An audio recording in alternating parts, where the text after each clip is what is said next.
बिहार विधानसभा चुनाव 2025 में राजद को मिली करारी हार के बाद से ही राजद की परेशानियां खत्म होने का नाम नहीं ले रही। बिहार विधानसभा चुनाव के बीच में ही लालू प्रसाद यादव ने अपने बड़े बेटे को अपने घर से और अपनी पार्टी से बेदखल कर दिया।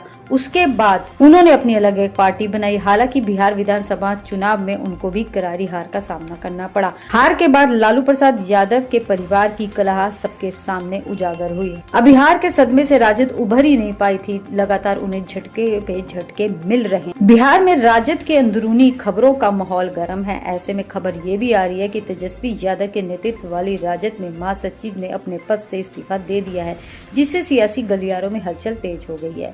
इस इस्तीफे को पार्टी के भीतर बढ़ते असंतोष और संगठनात्मक कमजोरी से जोड़कर देखा भी जा रहा है। चुनावी नतीजों के बाद से ही राजद में आत्ममंथन की मांग भी उठ रही थी। अब वरिष्ठ पदाधिकारियों के इस्तीफे ने पार्टी नेतृत्व की चुनौतियों को और भी बढ़ा दिया है। माना तो ये भी जा रहा है कि यह फैसला अचानक नहीं है, लंबे समय से चल रही अंदरूनी खींचातान का ये नतीजा सामने आ रहा है।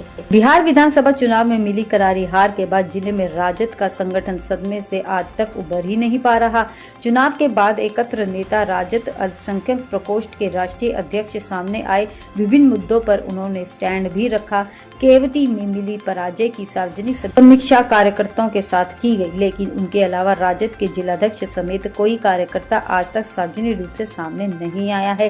संगठन स्तर पर राजद की यह खामोशी जनता के बीच रहने वाले कार्यकर्ताओं को रास नहीं आ रही है। तेजस्वी यादव हार के बाद अचानक विदेश भ्रमण के लिए निकल पड़े। ऐसे में लालू प्रसाद यादव की खामोशी और राजद में चल रही सन्नाटे की खामोशी को देखते हुए अब उनके कार्यकर्ता भी परेशान दिखाई दे रहे हैं। पार्टी के जिला महासचिव और युवा नेता विनीत कुमार वर्मा ने पद से इस्तीफा दे दिया। हालांकि उन्होंने अपने त्याग पत्र में पद छोड़ने का कारण अपने स्वास्थ्य को बताया, लेकिन पार्टी सूत्र कह रहे हैं कि उदय शंकर यादव को अध्यक्ष के रूप में जिले में कार्यकर्ताओं ने कभी स्वीकार किया ही नहीं है। विशेष रूप से पार्टी जब विपक्ष में है तो जिलाध्यक्ष के रूप में पढ़ा लिखा पदाधिकारियों के समक्ष दमदार तर्कपूर्ण ढंग से अपनी बात रखने और संगठित क्षमता वाले व्यक्ति की आवश्यकता होती है। लेकिन जब इन सभी चीजों की अनदेखी होती है तो पार्टी में फूट भी पड़ती है।